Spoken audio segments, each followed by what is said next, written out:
Some among them were potentially dangerous. Most were loyal. But no one knew what would happen among this concentrated population if Japanese forces should try to invade our shores.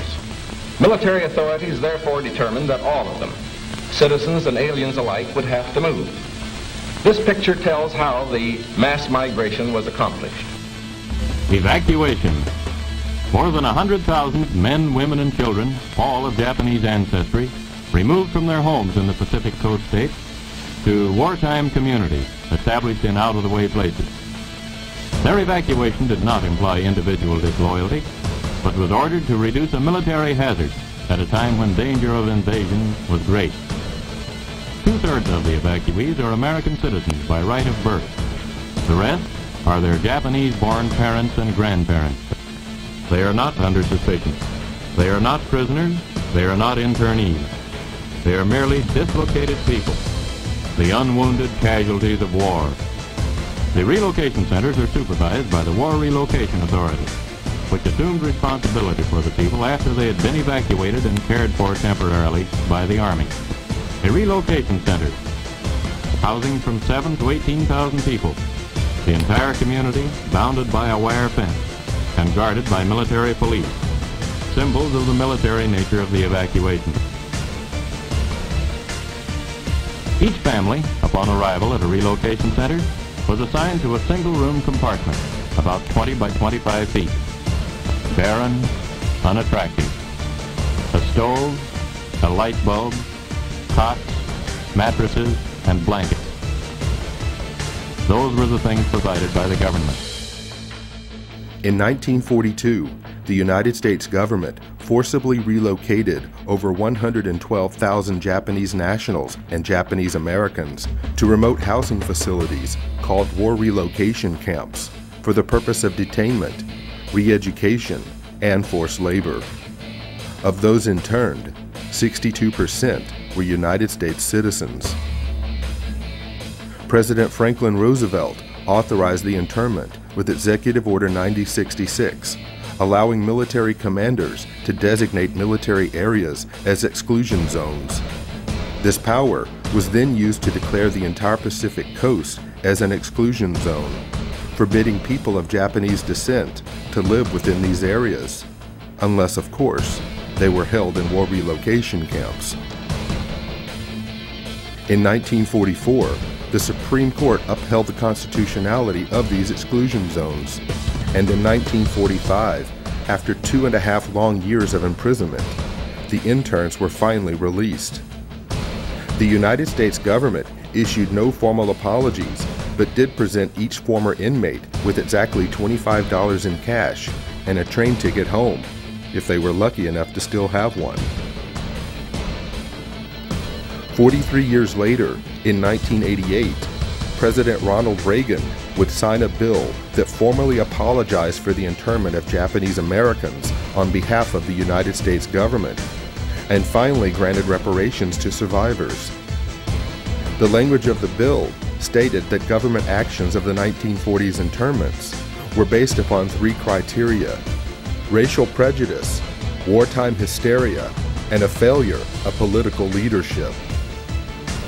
So what is most important in this bill has less to do with property than with honor. For here we admit a wrong. Here we reaffirm our commitment as a nation to equal justice under the law. In 2001, following the attacks of September the 11th, our government again went into open roundup mode, detaining and imprisoning thousands of United States citizens, again seemingly based upon the same 3 criteria used to intern Japanese Americans: race prejudice, war hysteria, and a failure of political leadership. Let there be no argument. The United States government has put its own citizens in detention centers. The justifications for doing so range from personal prejudices based upon political and religious grounds to wartime frenzies and fears of future terrorist attacks. In a time of great crisis, the impossible becomes possible. Is it possible that internment camps are being built in the United States today? Is it possible that history will repeat itself?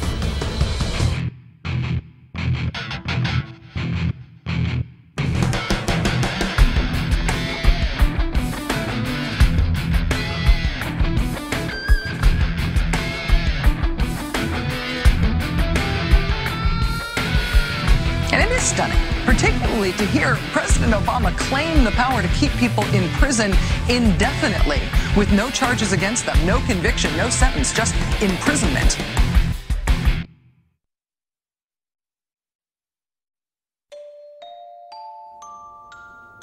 Well, we used internment camps here in the United States during World War II, and we interned Japanese Americans, or Americans, I should say, to be more correct, Americans of Japanese descent. And these people were cordoned off for the duration of the war. Background checks could have been done. They could have been released or cleared out of those facilities. But it was thought best, because there was so much animosity toward the Japanese for the attack on Pearl Harbor and subsequent deaths of U.S. soldiers, that these people just be kept out of sight in one of their detention facilities. On April 1st, 1979, by Presidential Executive Order 12127, the Federal Emergency Management Agency was created for the purpose of coordinating the response to disasters that have occurred in the United States and that overwhelm the resources of local and state authorities. Upon its creation, FEMA absorbed the Federal Insurance Administration, the National Fire Prevention and Control Administration, the National Weather Service Community Preparedness Program, as well as several other federal-level preparedness programs. FEMA was also given the responsibility for overseeing the United States Civil Defense, a function which had previously been performed by the DoD's Defense Civil Preparedness Agency. In 2003, FEMA became part of the Department of Homeland Security's Emergency Preparedness and Response Directorate. FEMA follows three simple directives. 1. National emergency recovery. 2. Continuity of government. And 3. Combating perceived threats to the existing social and political order.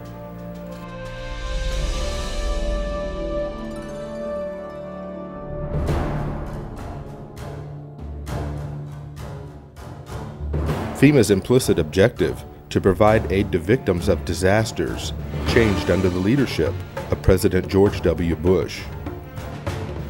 Although some may argue, prior to the Bush administration, FEMA's reaction time for responding to and the handling of national emergencies was beginning to improve.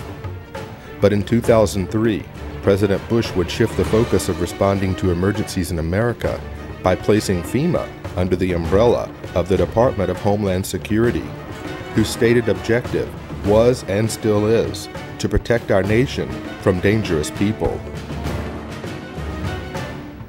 Did the Bush administration's war on terror mentality take priority over the government's emergency response to provide aid to victims during a national disaster? We're fighting evil. And I remember my first words to him were, Mr. President, my estimate is that 90% of the population of New Orleans has now been displaced. 90%? Yes, sir, I believe it is that bad. That's how bad it is. I really thought that would get just the whole mechanism of the federal government to come charging in, is once again this mentality that it's a natural disaster. It's a hurricane. It's not Al-Qaeda. The most important job of government is to protect the homeland. In the midst of a searing heat wave, Jefferson County residents lined up in their cars for food and water, wondering what took so long. Slow. Everything is slow. The man who runs the county, Judge Carl Griffith, agrees, and in a meeting with President Bush this morning said FEMA's delivery of relief supplies was unacceptably slow. To save American lives, we must be able to act fast. A real distrust of the federal government, especially with the levee system, because now the Army Corps has pushed that date back now to 2011. It was supposed to be up by 2010. As requests for emergency assistance poured in after Hurricane Katrina, one applicant listed this as his address, the Greenwood Cemetery in New Orleans. FEMA promptly issued a check for $2,358 for rental assistance. That's just one of thousands of examples of alleged fraud and abuse described in a new report by the investigative arm of Congress. Cost to taxpayers about $1 billion. The examples are so egregious that what they tell us is that FEMA didn't perform even basic checks to safeguard taxpayers' money. Well, today the outrage spread to Congress where House members accuse FEMA of a cover-up. 2 years after Katrina, 76,000 FEMA trailers are still being used to house families who lost their homes. Many of the trailers have high levels of formaldehyde, which can result in dangerous respiratory problems. 3 of my children began having severe nosebleeds several times a week. It got so bad that this past Tuesday I actually had to go to the emergency room. Several deaths may well be linked to toxic levels of formaldehyde gas. It is a sick organization. And it has totally lost the confidence of the people of America. Overnight, FEMA decided to stop issuing debit cards at Houston shelters, but almost no one there hoping for a card had any idea. Pile everybody up in the van and come up here and we can't even get what they said we was going to get. Even Houston's relief coordinators told FEMA a heads up would have been helpful. We just made sure everyone understood that every time they change their mind in Washington, D.C., it affects people here that are trying to deal with tens of thousands of people. We're talking about damage from Hurricane Rita last year, 2 devastated schools and kids and parents waiting for help. A few months ago, the folks at FEMA told the schools, one in Iberia Parish and one in Vermilion Parish in Louisiana, that they would get millions to relocate to higher ground. FEMA even helped them draw up the plans. And then FEMA took it back. Endless delays, he says, caused by FEMA, which just last week delayed money for rebuilding yet again. They're more worried about their own positions in FEMA, their own salaries, than the recovery process down here. There is a new hitch to report about those infamous FEMA trailers. After spending nearly $3 billion taxpayer dollars to buy them, it turned out many went unused, and now FEMA is unloading them at bargain basement prices while other people need them. After a lengthy investigation, the congressional architects of the Department of Homeland Security concluded today that FEMA, the agency that is supposed to respond to hurricanes and national disasters, should be taken out of the mammoth Homeland Security bureaucracy, disbanded, then put back together in a better way and placed under direct control of the president during emergencies. A Senate report on the government's response to Hurricane Katrina says FEMA is so far beyond repair that the agency should be scrapped. It said that agency failed in its view to anticipate and then respond to Katrina. FEMA is discredited, demoralized, and dysfunctional. FEMA is discredited, demoralized, and dysfunctional.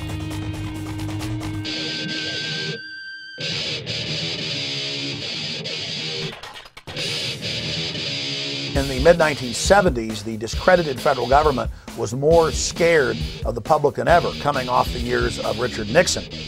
And so 2 Cold Warriors inside the White House of Gerald Ford began to bring back some of the Cold War ideas of an executive takeover of the United States through a emergency federal agency. And those individuals were Donald Rumsfeld and Dick Cheney. And so really what we see being set up by Jimmy Carter in 1979 is just a continuation of federal policy to expand a federal takeover plan for continuity of government. And so that's what the Federal Emergency Management Agency was really set up for.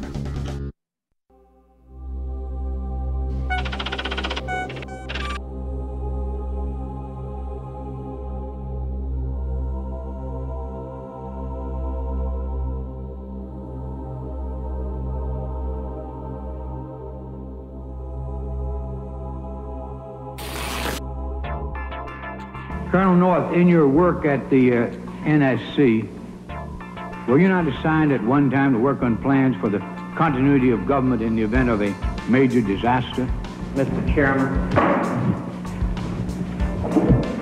I believe that question touches upon a highly sensitive and classified area, so may I request that you not touch upon that, sir. One of the programs that got exposed during Iran-Contra was Rex 84. And Congressman Jack Brooks in those hearings brought up the fact that in reality, FEMA was a cover for a huge continuity of government program in case the American people ever rebelled. And that was the architecture or the blueprint for the illegitimate shadow government to fully take over the functions of the entire federal government, suspend the Constitution, suspend the Bill of Rights, and arrest whoever they wanted to. And FEMA was going to control the camps that the people were going to be put into. And FEMA would be the main governmental institution with different directors over every agency. And now when you watch FEMA on television, it's always a colonel or a general or an admiral in uniform who's over the different departments. The martial law portions of Rex 84 were outlined in a 1982 memo written by FEMA Deputy John Brinkerhoff. Martial law was to be declared in the event of a national crisis, yet the plan did not define the term national crisis. The plan allowed FEMA to take control of both federal and state governments, appointing military commanders to replace duly elected officials. The plan also called for the rounding up of at least 21 million American Negroes for delivery to numerous military bases converted into prison centers, also known as FEMA relocation camps. Why? Because at that time, African Americans were classified as one of the largest threats to the continuity of the federal government. Who does the federal government consider the biggest threat these days? The convergence of globalization and technology has created a new brand of terrorism. There were persons who, for whatever reason, came to view their home country as the enemy. The kind of right-wing, religious-based domestic terrorism. Disturbing news tonight about homegrown terror. Part of this is big change in the White House, a new cultural experience, and some of the crazies are coming out of their closet. Right now, it looks like there is no connection between the men arrested and any known terrorist cell. Homegrown. Yeah, homegrown, I should say. Folks, we've got a very serious situation here. I'm holding what is called the right-wing extremism, current economic and political climate, fueling resurgence and radicalization and recruitment. And in it, we talked about the fact that they define pro-lifers as domestic terrorists. They put this in a Department of Homeland Security document, this official assessment, now saying pro-lifers, people that believe in end-time prophecies, people that are opposed to the administration's position on immigration, those of us that are standing up for the sanctity of life and for the sanctity of marriage, all of those are now potential, and this is what they're saying, domestic terrorists. It's a terrorist next door that could be our bigger threat. They call people who believe in the sanctity of life, who believe in owning firearms, who believe in serving their country in the military and coming back, who are very concerned about the policies that this nation is embarking on, spending too much money, taxing too much. It's all listed right here. These are the domestic right-wing extremists. 1 million names under the watchful eye of the United States. America's so-called terrorist watch list has hit the record number, according to one of the country's most prominent civil liberties groups. That's a lot of people to keep track of. They're adding new people all the time. It's a secret list that you don't know really quite how one gets on, and you don't know how you get off.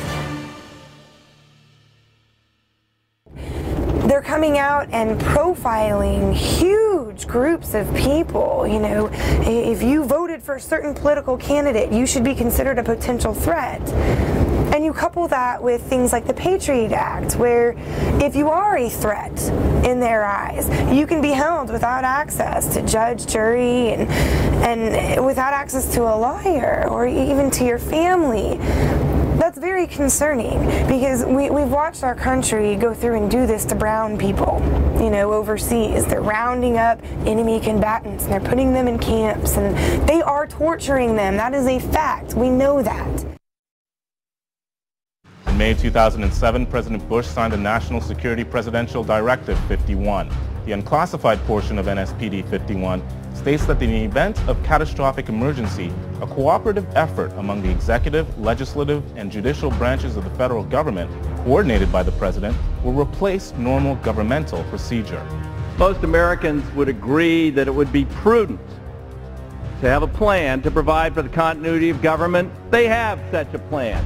They introduced a little sketchy public version that's clearly inadequate and doesn't really tell us what they have in mind. But they said, don't worry, there's a detailed classified version.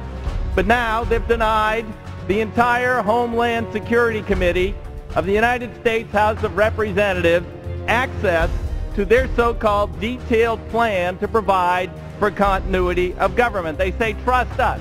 Trust us? George W. Bush or Barack H. Obama, the corruption, the tyranny just expands like PDD 51, where the president says, Congress, you have no authority over any way the government runs ever again during an emergency. The presidency runs everything. You are literally titular. You are a figurehead. You are ceremonial. And congressmen then on the Homeland Security Committee, as high a level clearance as the president, said, we want to see the entire PDD 51. And the White House says, no, you don't get to see it because PDD 51 removes you from that process. This is high treason against the people. It is high treason to have the executive telling the Congress, you can't see Presidential Decision Directive 51. You can't see its accompanying executive order. You don't have any authority over anything anymore. FEMA is dysfunctional. This is high treason against the people.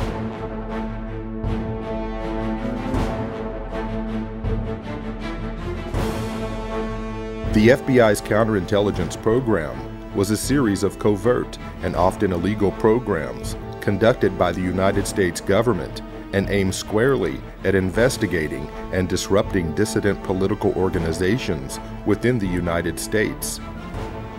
According to a Senate Select Committee study chaired by Senator Frank Church, and including such members as Phil Hart, Walter Mondale, and Barry Goldwater, the FBI's motivation for conducting these programs was protecting national security, preventing violence, and maintaining the existing social and political order.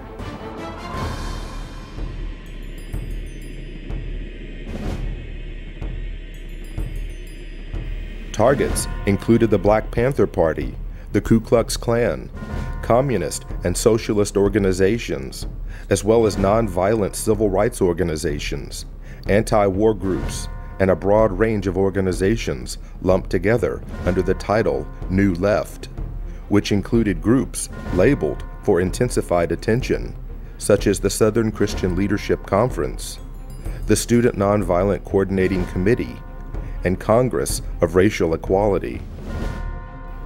Over the course of 4 presidential administrations, FBI Director J. Edgar Hoover ordered FBI agents to expose, disrupt, misdirect, discredit, or otherwise neutralize the activities of these movements and their leaders.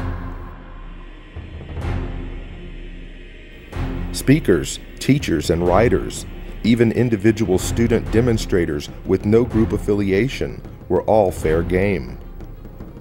Individual case studies revealed that the FBI was successful in preventing the distribution of books, newspapers, and periodicals. They prevented groups from forming and disrupted peaceful demonstrations and large anti-war marches, as well as denied groups and organizations facilities to hold meetings and conferences. According to attorney Brian Glick in his book War at Home, the FBI used 4 main methods for their counterintelligence program. Number 1, infiltration, getting agents on the inside in order to undermine trust and scare off potential supporters. Number 2, psychological warfare, planting false media stories, forging correspondence, making anonymous phone calls, spreading misinformation about meetings and events, setting up pseudo-movement groups run by government agents, and manipulating and threatening parents, employers, landlords, school officials, and others to cause trouble for activists. Number 3, harassment through the legal system. The FBI and police abused the legal system to harass dissidents and make them appear to be criminals. Officers of the law gave perjured testimony and presented fabricated evidence as a pretext for false arrest and wrongful imprisonment. They also discriminatorily enforced tax laws and other government regulations. Number 4, extralegal force and violence. The FBI and police threatened, instigated, and themselves conducted break-ins, vandalism, assaults, and beatings, all in the name of maintaining the existing social and political order.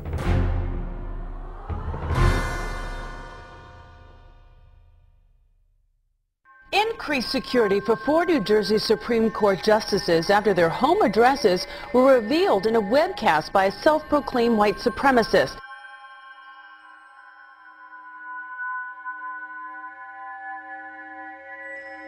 Welcome to the Hal Turner Show. Doesn't a noose symbolize hate, bigotry, division? Justice.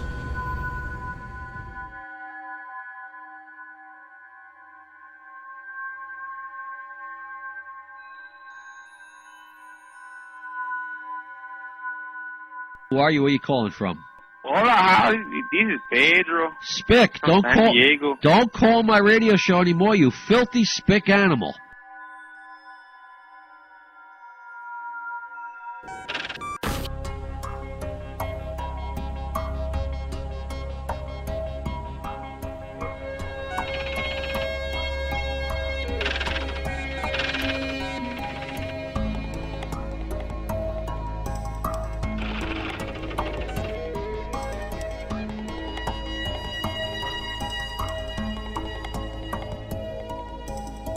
People were being profiled and stopped if they had certain kind of bumper stickers on their car, like a Ron Paul bumper sticker or a Chuck Baldwin supporter.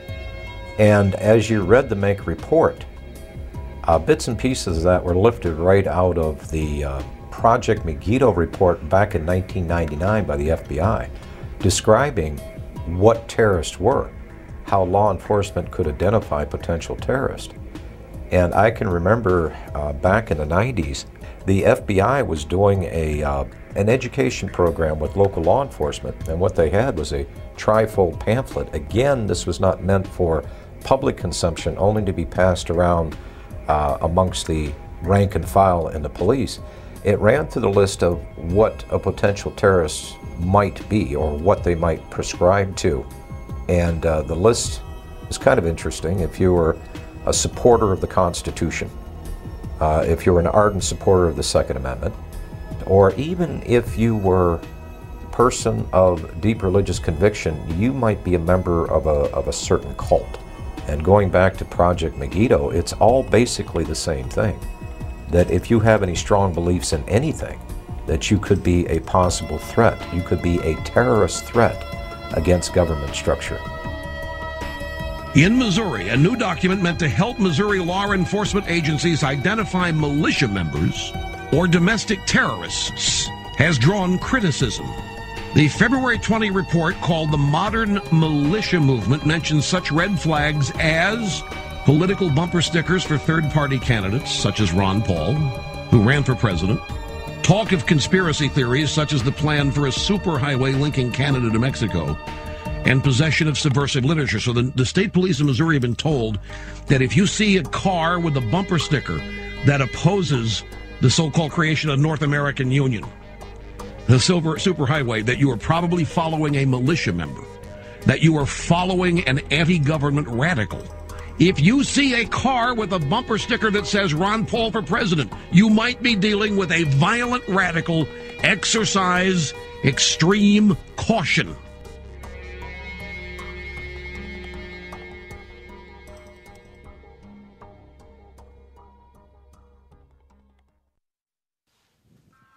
You're watching Camp FEMA. We're going to go back to the film here in just a moment.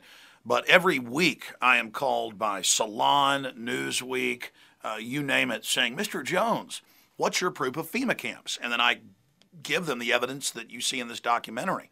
And we go over the Military Commissions Act and the fact that Halliburton was in the Houston Chronicle and Wall Street Journal getting huge government contracts to build these camps. And there's been congressional hearings about it. And they have the National Emergencies Centers Act. And they're introducing legislation to be able to arrest citizens and strip them of their citizenship and their rights and hold them in detention centers. We know about black sites and ghost sites overseas.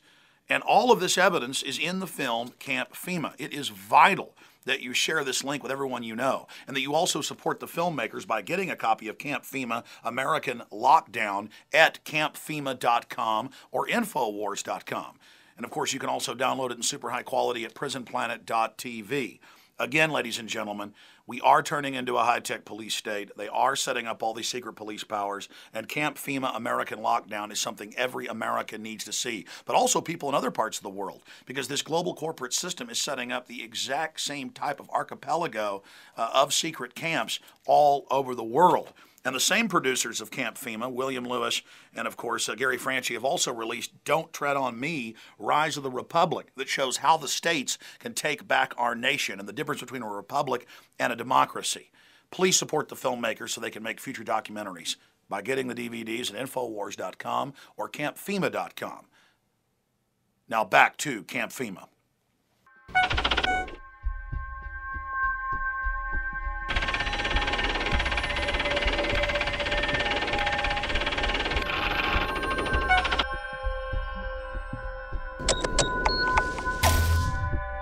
We do know that 28% of their funding comes from the Department of Homeland Security. This is not the first time that a report has been issued to Missouri law enforcement and surrounding fusion centers in other states by the MIAC Center. This right here is a stack of every single one of the MIAC reports that has been drafted. MIAC Alert, Constitution Rangers, June 7th, 2007. You've got the Black Separatism Bulletin, November 4th, 2008, American Radical Islam Converts. Here's the MIAC Strategic Report dated 11/28/2008 on the anarchist movements. You've got it on the Modern Committees of Safety, Voice of the People, or Militias in Disguise. That's January 9, 2009, which came out right before the infamous MIAC Strategic Report on the Modern Militia Movement. So they've been producing these documents for quite some time. If the people profiled in this document could be considered a potential threat to law enforcement, that means they could be considered a potential domestic terrorist. And if you have the word terrorist attached to your name, whether it is domestic or foreign, the Patriot Act still applies to you, whether you're an American citizen or not. I remind you that before the Nazis began to persecute and incarcerate and kill and so forth the Jewish people in Germany, the first thing they did was label them as extremists and fanatics and all these kind of things and get the people conditioned against them. And then with the approbation of the general populace, they were able to unleash the fury of the state against them, and we all, of course, know what happened as a result of that.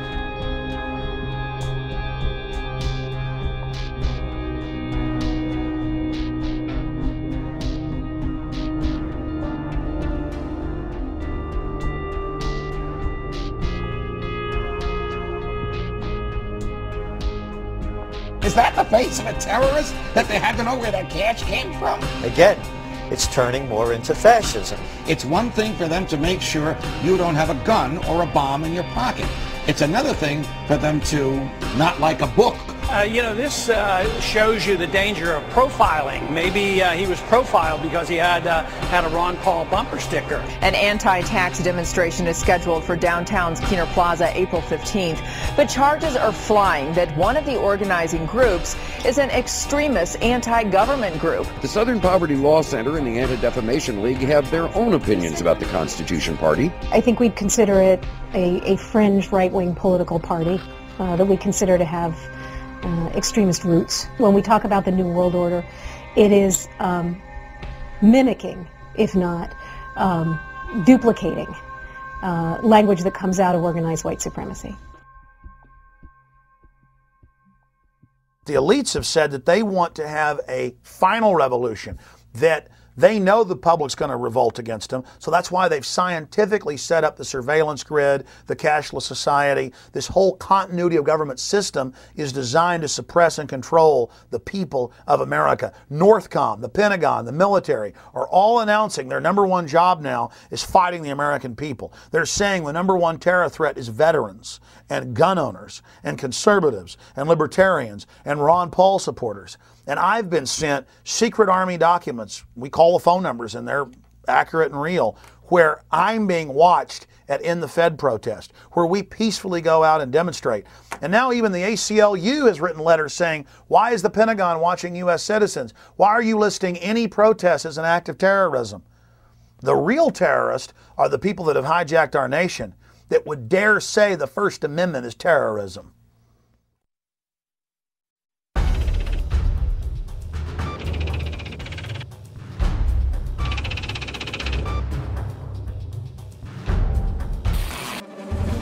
Two new reports out document an alarming rise in the number of hate groups in the United States. The Southern Poverty Law Center's intelligence report found 926 active hate groups in the country. That's up more than 50% from just 2000.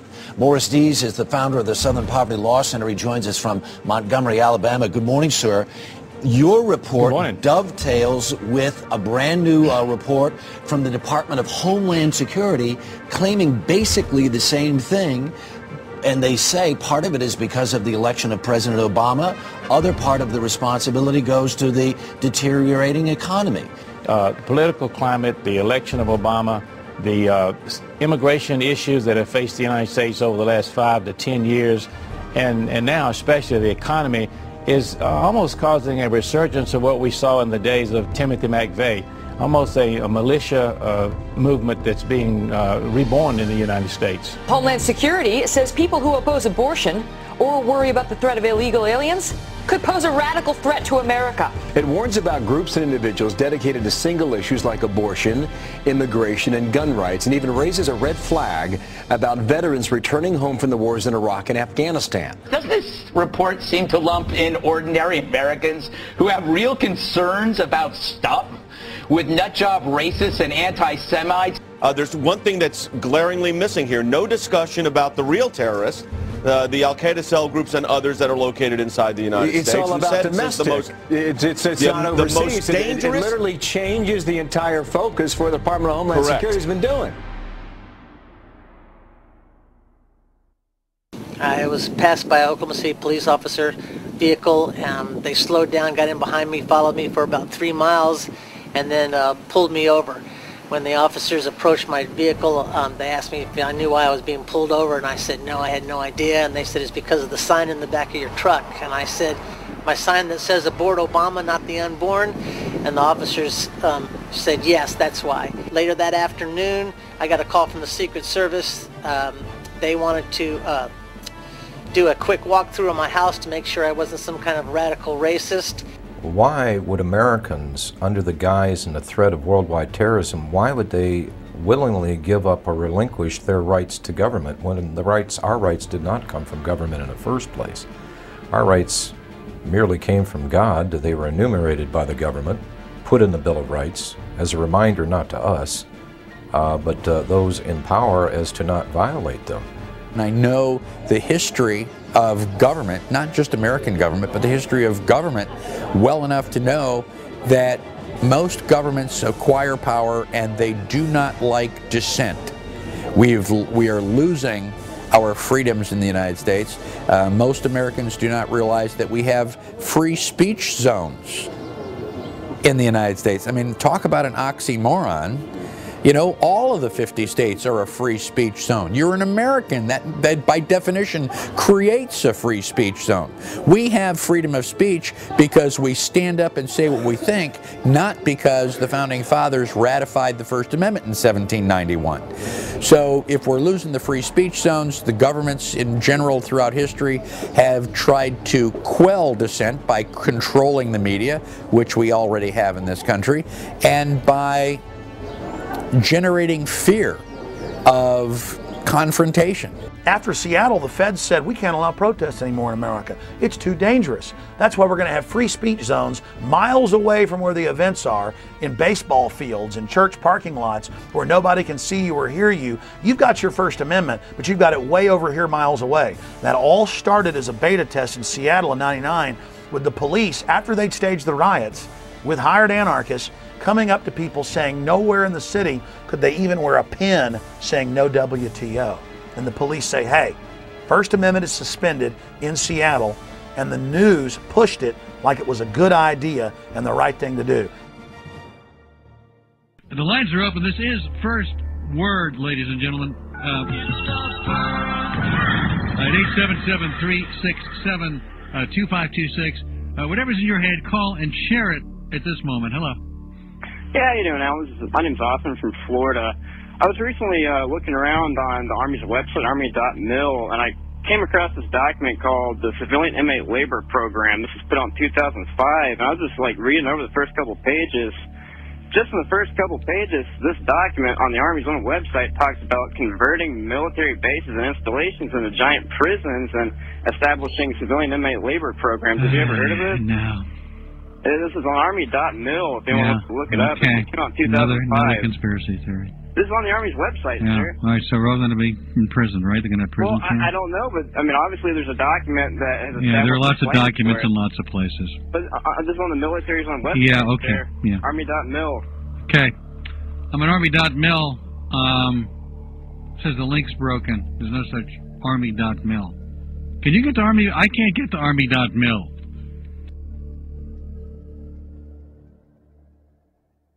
Army Regulation 210-35.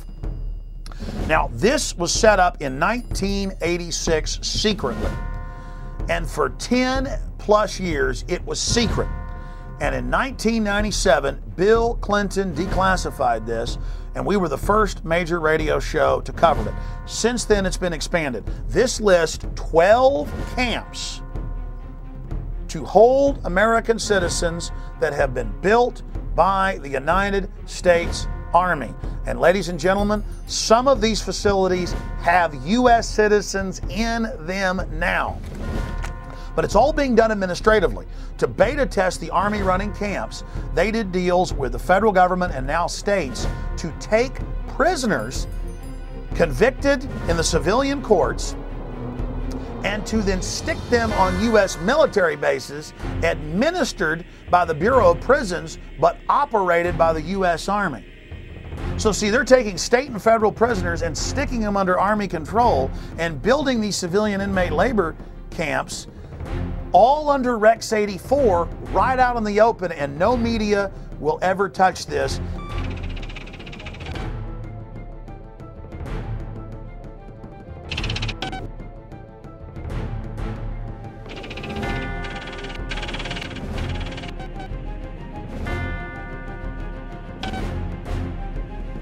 Beginning in October, the Army plans to station an active unit inside the United States.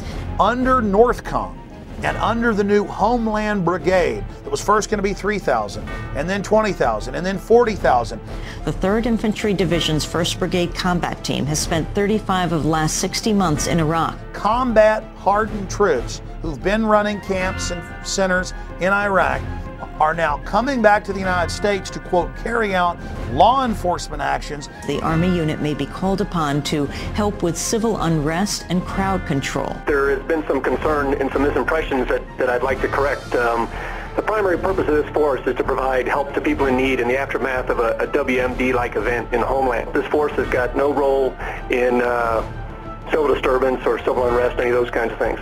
The Army Times reporting, quote, they may be called upon to help with civil unrest and crowd control or to deal with potentially horrific scenarios, end quote. NORTHCOM, the Northern Command that came into being in October of 2002, when that came in, people like me were concerned that the Pentagon was going to use its forces here in the United States, and now it looks like, in fact, it is, even though on its website it says it doesn't have units of its own. Now it's getting a unit of its own. And the Army Times said during civil unrest, inside the United States that the Army's new job would be engaging the American people. The Posse Comitatus Act of 1878 generally prohibits federal uniformed services from carrying out domestic law enforcement duties, except in cases expressly authorized by the Constitution or an act of Congress.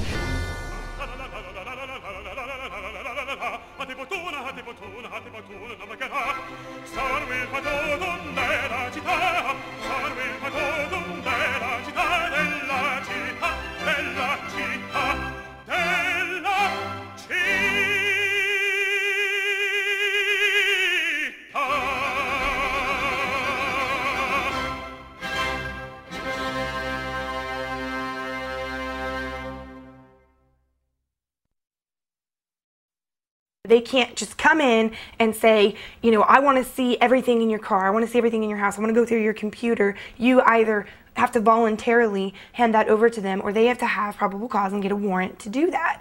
So it's very clear that the government does not have the authority to be spying on us. That was not the intent of our founders when they created this system of government. Over the last decade, we've seen the introduction and enactment of some of the most dangerous legislation ever to be conceived by our elected officials, who have not forgotten who they serve, but only now reveal to the American people, through the fruit of their own actions, that our rights and our freedoms are secondary. The USA Patriot Act allows for American citizens to be picked up and incarcerated indefinitely without charges, and allows law enforcement to conduct warrantless and secret searches of Americans' property and possessions. The Military Commissions Act dissolved the cornerstone of our Constitution by removing the writ of habeas corpus, allowing the permanent imprisonment of enemy combatants, and disallowing petitions to the court to know why you've been locked up in the first place. Although never passed by the Senate, the Violent Radicalization and Homegrown Terrorism Prevention Act shows us the mindset of our leaders in Washington. If passed into law, the bill would make public demonstrations and protesting into an act of terrorism and label the organizers as thought criminals and potential homegrown terrorists. Now that the federal government has the authority to sneak, snatch, and lock up its own citizens, a new bill has been introduced by Congress that gives the feds a place to hold those outspoken dissenters and potential domestic terrorists. The National Emergency Centers Establishment Act, or H.R. 645, allocates military bases to be converted into FEMA emergency centers. It also mandates that these camps be built complete with public works, medical, and educational facilities, just like the Japanese internment camps of the 1940s. Why is the media on one hand saying there are no FEMA camps, but on the other hand, legislation has been introduced to build them? H.R. 645, titled the National Emergency Centers Act, directs the Secretary of Homeland Security to establish national emergency centers throughout the United States. It's all being done for your own good. The bill directs these camps to be built in existing military installations, whether operational or not, for the stated purpose of providing temporary housing and to meet other appropriate needs as determined by the Secretary of Homeland Defense. Here's H.R. 645 legalizing what has already been developed, what's already been paid for by FEMA. And that is these FEMA camps for everybody's safety, these FEMA camps for everybody's comfort, these FEMA camps that the people need during emergencies. The government doesn't build things that are not needed or that there aren't contingency plans that say there's a reason for them. Also, it's been reported by WorldNet Daily that the Department of Homeland Security has already awarded nearly a $400 million contract to Halliburton to build some temporary detention centers on an as-needed basis. We know this is their main attack profile, is old, shut-down bases. And so you go point them out and go, look, the barbed wire's facing in, or look, you know, this is a designated FEMA camp. And they say, well, where are the people? Where are the people in the camp?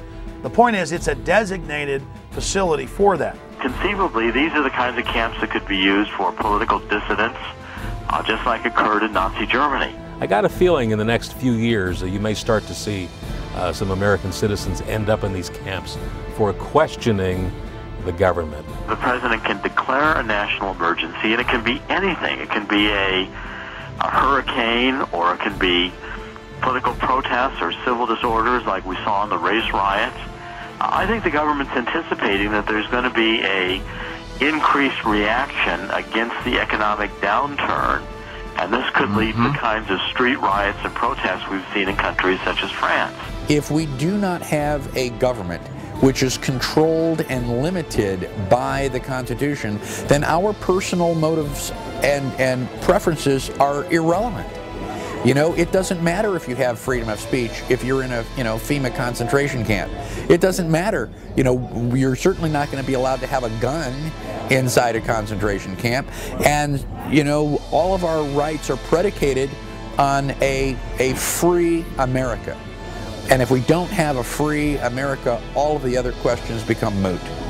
Don't these companies have a responsibility morally if they're in there building camps and building shackles and building barbed wire facing in to speak out and say this is unconstitutional in the United States? Well, of course they do. But Kellogg Brown & Root was connected to some of the contracting that went on at Camp X-Ray, Guantanamo Bay in Cuba.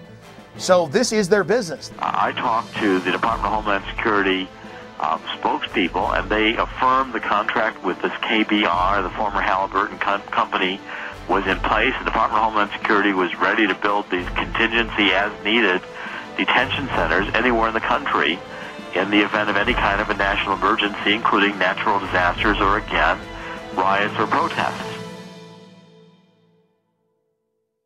Just because you think someone might commit a crime doesn't mean that they have done anything, and does not mean that you have the right to punish them for what you think they are going to do. In our system of government, you're supposed to be innocent until you are proven guilty, not guilty until you're proven innocent. And so if you can be declared guilty or potentially guilty before you even lift a finger, that is bordering on thought crime. That is bordering on punishing people for pre-crime.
I never understood these words before the thought police showed up at my front door. Liberty isn't something that we touch or feel or grasp in our hands. You can't taste it or smell it or hear it. It doesn't have a particular shape or size or color. It's intangible, elusive, and in constant need of nurturing, or else it withers and dies on the vines of tyranny. Modern tyranny is a lot more sophisticated than the Hitlerian or Stalin-esque things we've seen in the past. But even in Hitler's day, they knew how to sell it. And they advertised the camps as, hey, look, people don't like you here in the Warsaw Ghetto. You're not allowed to have jobs. You're not allowed to work. Get on the trains. We're coming to take you to a safer place where you're going to be able to work and be amongst your own people. They put them on trains, took them to the camps, killed the old and infirm, worked the other people to death. And they advertised, hey, we're going to delouse you, going to give you a shower, march right in here.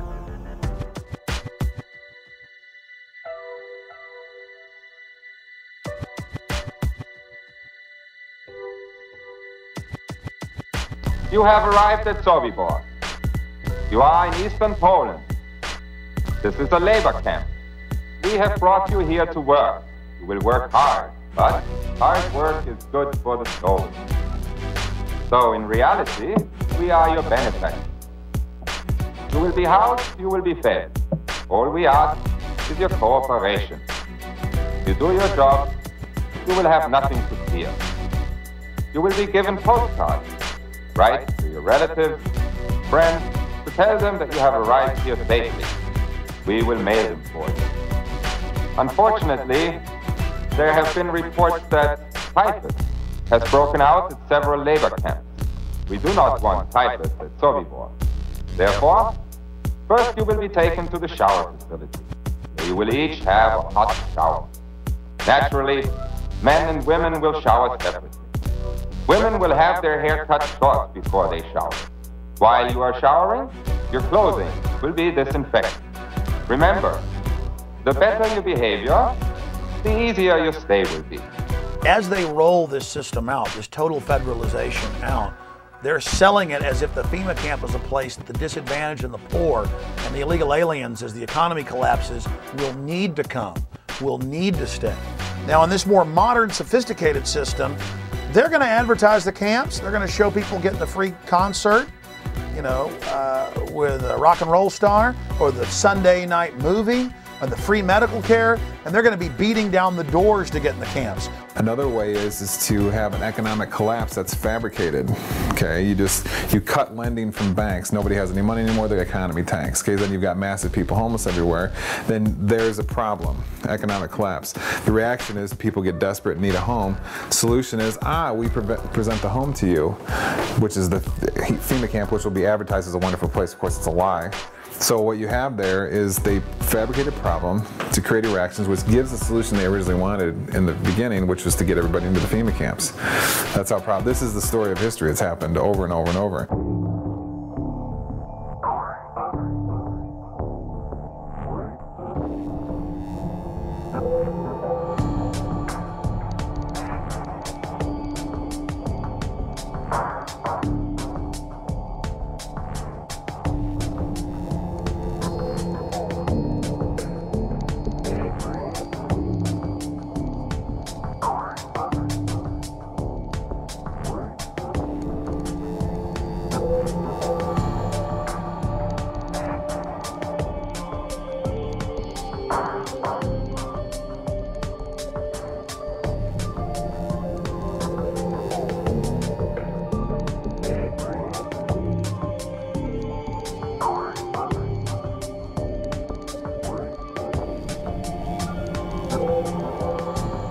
If you can detain people, I would call them quasi-concentration camps.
In 1999, American citizens were put in the Sandpoint Naval Brig outside of Seattle, Washington, and the news reported that FEMA was in control of the operation and was using the closed naval base as a mass prison.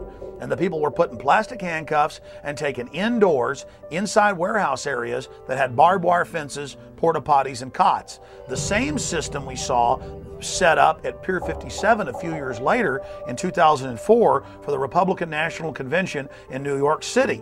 Convention protest groups are not happy with what they call a clandestine detention center. We discovered officers that had to spray tear gas to control one protester, and then at least 4 officers held down another protester. The recent discovery of a makeshift jail in Denver's warehouse district is causing outrage among some. It's a warehouse filled with makeshift jail cells to be used if there are mass arrests. It was apparently constructed to hold DNC protesters. Those cages are for the safety of law enforcement agents and those who are arrested, but Recreate 68 calls this place a concentration camp, unfit and inappropriate.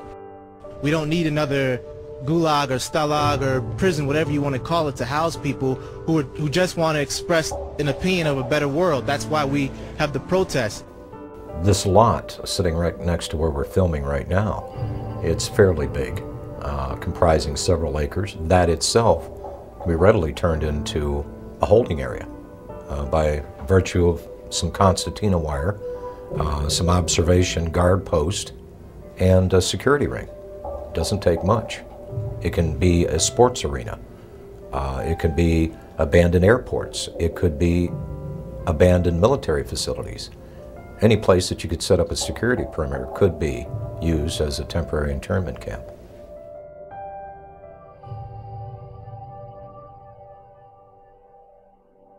Well, it's recording. We got a FEMA RV thing right over here. I don't think that's a pig, dude. I think it's a security guard.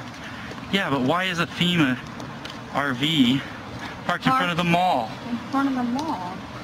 In front of the closed part of the mall. That's real weird. Dude, look, it says Department of Homeland It's Security. the Department of Homeland Security parked in front of the mall? In front of that closed part, though. Can you go? No, you can go in there. What kind of... Why do we need Homeland Security at the mall? No. Do we need Homeland Security right here? Look, it says it right there. That says U.S. Department of Homeland Security. And why are they parked in front of the mall? Oh, man, that's what I want to know. What are y'all doing here? We just saw. I just want to know. I want to know what y'all are doing here. Step outside, please. Will you tell me what's going on? I will be more than happy as soon as you step outside. Sure. Is there a reason you're doing that? We just saw the FEMA cam, and I thought y'all were part of the. There's some sort of emergency, or what's going on? Already been shut down. Or not the mall. This store had already been shut down. But Is there some reason why FEMA's here, though? in case Ike hits. Ike? In case what? Called him. He's not. Dude, you're just a security guard. I'm Yeah. a security guard. Don't tell Yeah, me that. I'm sorry, we're part of an organization that is just making sure everybody understands what's going on these days. I don't understand why y'all are here, though. Well and fine. You still didn't explain why y'all are I'm here. not going to, okay? Just don't step So back. what kind of operations are going on inside? Have a good night. Just tell me, what kind of operations are going on inside? They built the temporary detention center. It was about 780 beds that have really made a difference. We still have a long road ahead of us, but FEMA's going to stick with us, and I know we'll make it. It's a $37 million facility. It was built in Indiana. It was modeled off of a modern facility in Michigan. It originally was designed in the States and brought down here in sections, so we put it together like one big Lego piece. Then people started noticing on the backs of flatback rail cars these little 1- and 2-person mobile concrete jail cells. And those indeed have been manufactured by the tens of thousands and purchased by the federal government and local governments. And they've been stockpiling on county, city, state, and federal land hundreds and hundreds and hundreds per site of these little mobile concrete jail cells. So there certainly is a buildup of that type of equipment.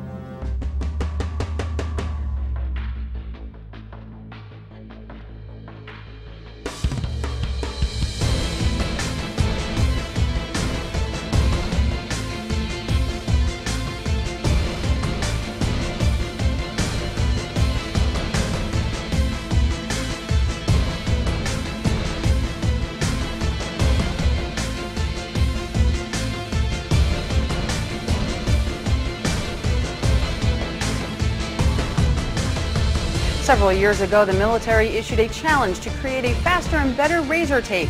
They wanted a barrier that would be at least 50 inches taller than the standard fence and one that could be deployed faster than 30 man-hours. Ulster County-based Cobra Systems is getting ready to ship the first batch of its express razor wire to the U.S. military. The system allows soldiers to lay hundreds of yards of wire from the back of a vehicle in just a few moments.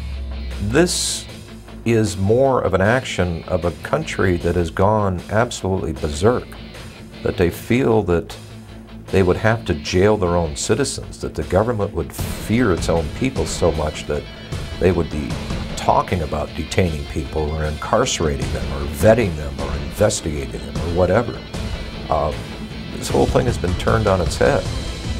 So anytime that you can demonstrate the power of government and you want to condition people into a way of thinking or to intimidate them or make them fearful, do actions that are going to put the fear of government and authority in people's hearts, strike that chord and make them shut up. Just when people in this country should be doing exactly the opposite, because I don't even recognize this country anymore. Attention, attention, attention.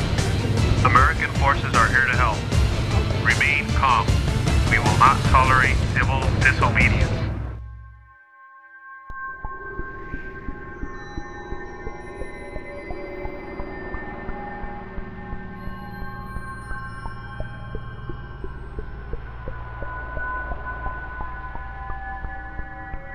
Military Occupational Specialty Internment Resettlement Specialist. This MOS plays an integral role in providing a uniform system of handling prisoners and detainees. Trained as internment resettlement specialists to control and supervise detainees to ensure their humane treatment. For this job, the Army will train you to use specialized equipment to monitor activity, to conduct searches, and to inspect areas where prisoners work and live. Here, you'll train to in-process prisoners and detainees and to brief them on their rights. After your initial entry training and advanced individual training, you'll work long hours, day or night, in a garrison or field environment where you may practice emergency procedures, detect and confiscate contraband, and escort prisoners outside the facility. Military Occupational Specialty Internment Resettlement Specialist.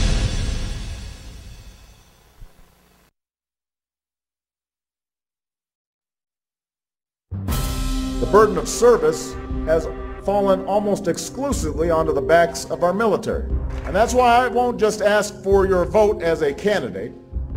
I will ask for your service and your active citizenship when I'm President of the United States. Citizenship is not an entitlement program. It comes with responsibilities. A young person joining our military must know that we will only send them into harm's way when we absolutely must. We need to ease the burden on our troops while meeting the challenges of the 21st century. People of all ages, stations, and skills will be asked to serve. Because when it comes to the challenges we face, the American people are not the problem, they are the answer. We cannot continue to rely only on our military in order to achieve the national security objectives that we've set. We've got to have a civilian national security force that's just as powerful, just as strong, just as well funded. Everybody somewhere between the ages of 18 and 25 will serve 3 months of basic training and understanding in a kind of civil defense. That universal sense of service, somewhere between ages 18 and 25, will give Americans, once again, a sense of what they are to be American and their contribution to a country and a common experience. We were taught, my brother and I, is that you have an obligation to give back. That's why community service has been such a big part of my life. Our troops need to know that we're making the same commitment to this country that they've made. I love Obama.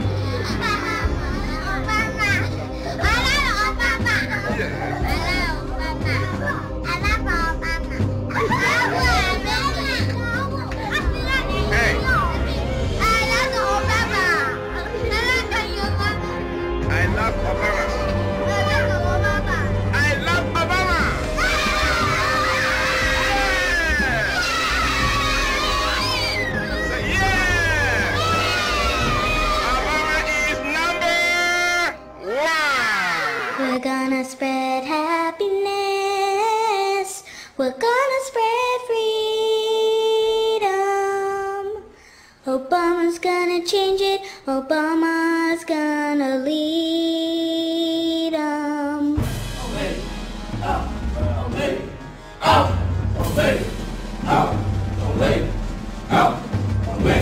Since then, even the New York Times has reported that they're training the Boy Scouts now with Homeland Security to, quote, take on disgruntled veterans and gun owners in, quote, seek and destroy operations. And they had photos in the New York Times of these kids dressed up in Homeland Security outfits going after veterans and gun owners. Stalin said, give me somebody before age 7 that can turn them into anything I want. So that's why there's this push. Get the kids into the school system. Get them to not follow evidence. Get them to only do as they're told. Get them to be little robots. Get them to think it's normal to march up in lines and act like little soldiers and so forth. And then later in life, they'll never know the difference. Everybody has to get rid of the idea that they're an individual. They have to understand that we all have to work in the group for the collective, for the good of the whole. Not for the good of your child or for the good of the teacher, for the good of the whole. If you have to give up some of your most cherished beliefs, and that they have to train you to give these up because it's going to be for the good of the whole, you give it up. What this legislation does then is to help harness this patriotism and connect deeds to needs. We cannot continue to rely only on our military in order to achieve the national security objectives that we've set. We've got to have a civilian national security force that's just as powerful, just as strong, just as well funded.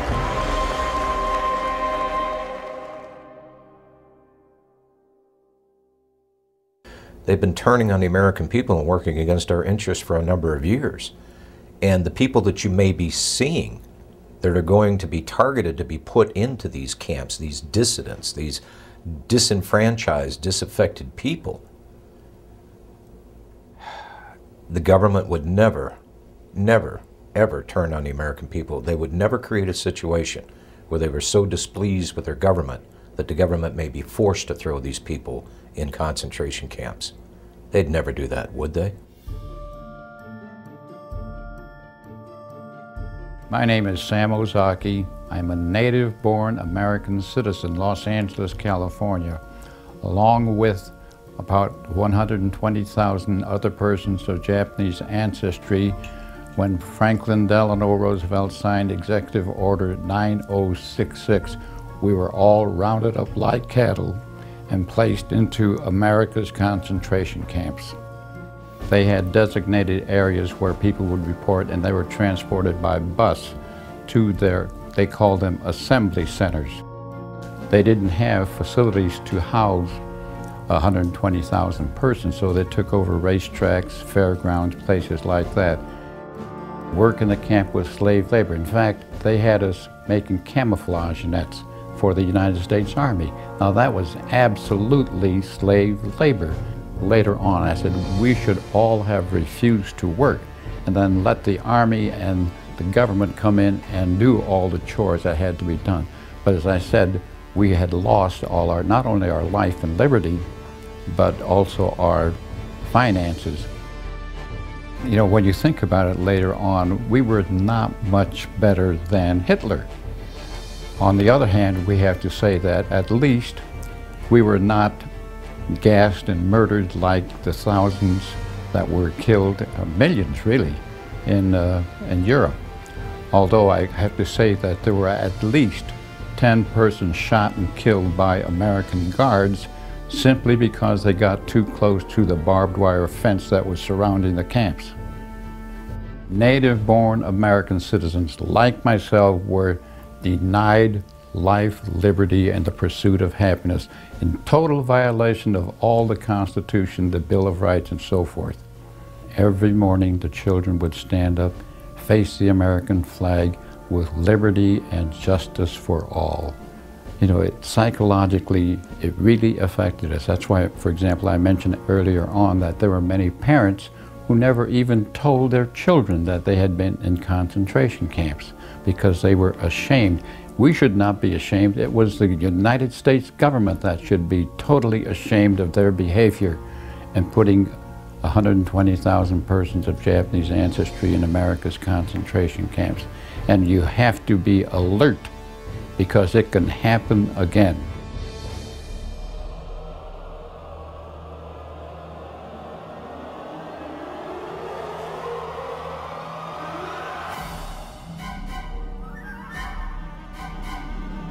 If we look at American history between 1942 and 1947, the data that was collected by the Census Bureau was handed over to the FBI and other organizations at the request of President Roosevelt, and that's how the Japanese were rounded up and put into the internment camps. I'm not saying that that's what the administration is planning to do, but I am saying that private personal information that was given to the Census Bureau in the 1940s was used against Americans to round them up. I think there is a point when you say enough is enough to government intrusion. And you had mentioned this earlier, 28 pages. I have the survey right here, Glenn. This is the 28-page survey. This is the short form that every American will get next year. Does the federal government really need to know our phone numbers? Do they really need to know, like you said, the date and time that we leave, mental stability? You know the one question that's not on this survey, Glenn? Are you a U.S. citizen? I am just not comfortable with the way this census is being handled, with associating with ACORN, with the questions that are being asked, with Americans being compelled to give this information. How will this be cross-checked? Will it be held privately? It's up to a $5,000 fine. They're saying that if somebody who is connected with ACORN, now working for the U.S. Census, shows up at your door, knocks on it, and demands to know your race, your employment status, the name of everybody in your household, whether you've ever received food stamps, and your phone number, and everybody else's phone number, and you say, I'm not really comfortable giving that to you, you're going to get fined $5,000. The United States government between 1942 and 1947 passed the Second War Powers Act. They used the U.S. Census information to round up the Japanese and put them in the internment camps. Okay. Americans were told that they wouldn't have their information used against them. They did.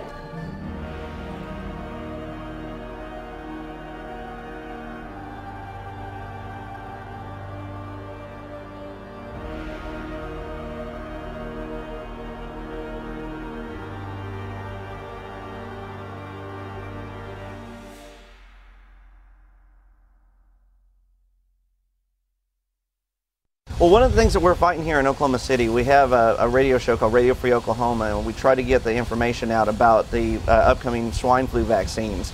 You hear that Northcom is coordinating with FEMA to work for the mandatory vaccinations. There's all the legal framework in place through the Patriot Acts and the Emergency Medical Powers Act to force these vaccines on people. And then if you deny it, you know, where are you going to go? Well, they say that you can be charged with a felony or put into a quarantine area. Now it's starting to come into view how these camps could be used. Well, today we're in a circumstance where the economic and the political dynamics are pushing America and the whole world into a crisis dynamic. This crisis is being created through the process of sustainable development policy. Several things are occurring. One is that our system of justice is being changed. We're shifting from equal justice, where every human being has certain unalienable rights to life, liberty, and property, etc., to a system of social justice where no one has any such right, but where people are judged based upon the group that they're part of. Previously, there have been several reports, such as the MIAC report in the state of Missouri, but this is the first time that a report such as this actually named individuals. Once you label someone in a derogatory manner, an extremist, a potential militia member, terrorist, whatever term is used, for some people the moniker will remain. Before you can persecute people, before you can incarcerate large numbers of people, you have to marginalize them. You have to create the image that these people are dangerous to society, or they're extremists or radicals, call them what you will, but marginalize them from the mainstream of society, so that at that point the rest of society will accept the persecution that might result upon this group. It's been an age-old strategy that's worked in every totalitarian regime in the history of the world. And that's why we're concerned here in the United States when we see this kind of marginalization going on about people who voted for Ron Paul or people who voted for Chuck Baldwin. Why are they being marginalized? Why are they being singled out as a potential danger to society? And I think it's shades of the strategies and tactics of totalitarian regimes in history past, and that should never happen in this country. The people in Washington, D.C. haven't represented what was on the American people's minds for a long, long time. They are the most disassociated, discombobulated, disconnected people on this planet. And they necessarily had to do that for all the violations of the Constitution that they've done. Just how far are you willing to go before you stand up and say no more to the federal government? Our founders actually intended for the federal government to be very small and limited, and that most of the service of government was to be done in the states. And so I think there's probably a growing conflict between states and the federal government. And I think there's some really good reason for the federal government to be concerned right now, because I think there are a lot of people in the United States that are beginning to say, where are we going to draw the line in the sand and say no more to the federal government?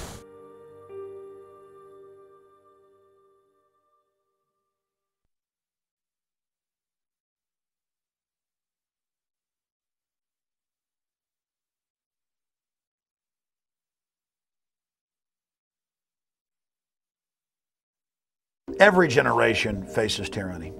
Every generation faces corruption, and is forced to stand up against it or become enslaved. Our ancestors fought and died so that we'd have the little bit of liberty we have now. It is a sacred treasure. And from liberty comes all prosperity. The human race is depending on all of you out there that are seeing this information to educate yourself on the facts presented in this film and then to take action. We've got to forget about Washington, D.C. I think Washington, D.C. is too far gone. It's a cesspool of iniquity. I think it's totally and thoroughly corrupt. It doesn't matter which party you put in charge of the White House or Congress, nothing of substance changes. I really think the power and strength of the people rests where it always has rested, and that is with the states.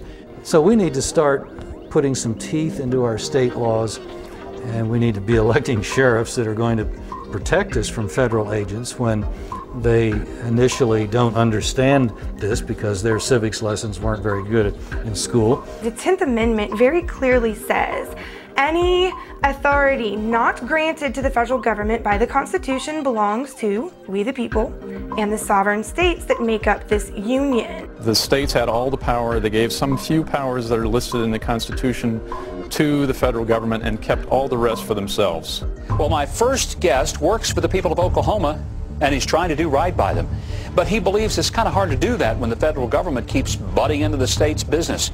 And now he's working to pass a bill in the state of Oklahoma that would declare state sovereignty from the federal government.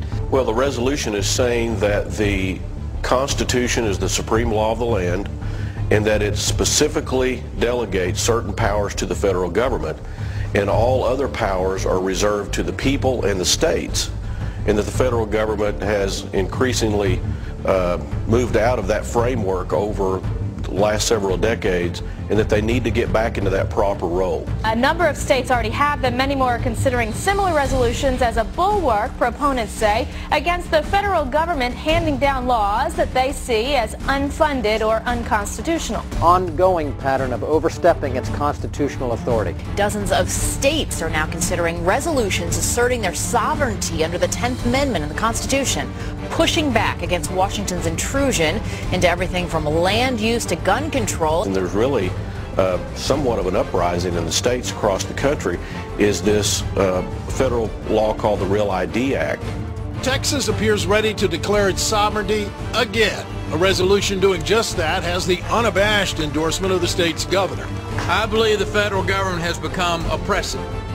I believe it's become oppressive in its size, its intrusion in the lives of its citizens, and its interference with the affairs of our state. The bill, H.C.R. 50, is currently in Texas's House.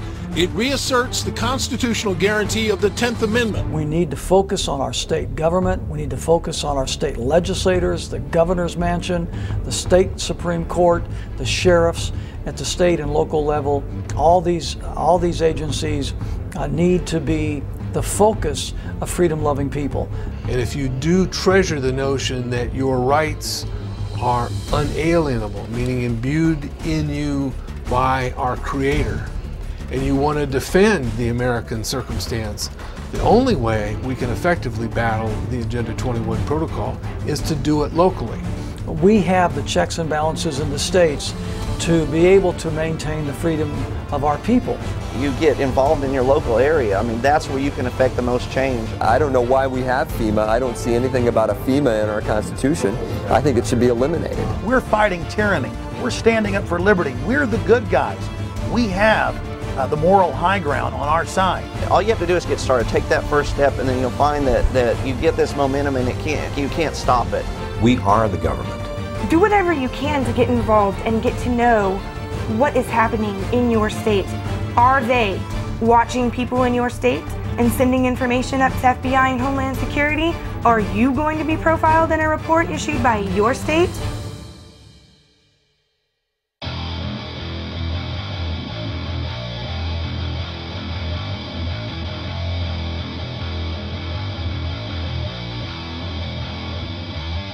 Just be alert, study your Constitution, learn all you can. I think there's certain basic organic documents that you need to become familiar with. I would start with the Mayflower Compact.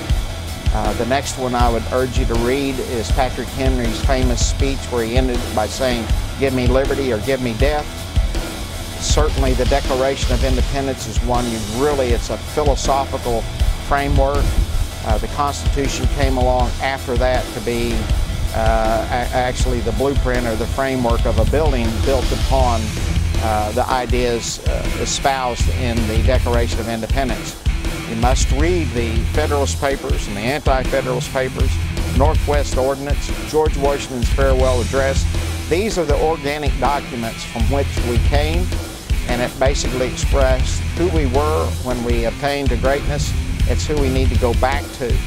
On top of that, there are many other really important books to read to understand your enemy. And I would suggest The Shadows of Power by James Perloff, Creature from Jekyll Island by G. Edward Griffin. Another one actually written by one of the enemies, in my opinion, is Carol Quigley's Tragedy and Hope. So read those books, study and all to know what we are, but also equip yourself with understanding of who your enemy is, because we're in a struggle for our future at this point in time.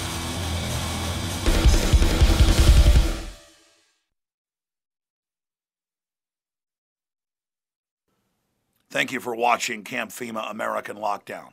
The information in this film is documented fact, but don't believe myself or the filmmakers.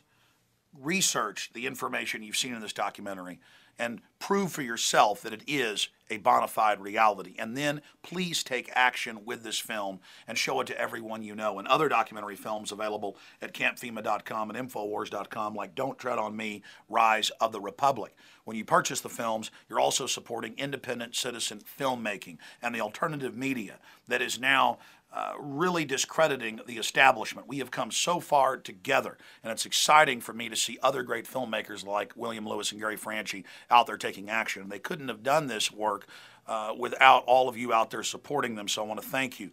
If you want to get involved in Gary Franchi and William Lewis's organizations, you can visit the website restoretherepublic.net or takebackwashington.com to get involved with other patriots in your area in our fight to restore our constitutional republic and to remove it from the control of the offshore criminal cartel known as the New World Order.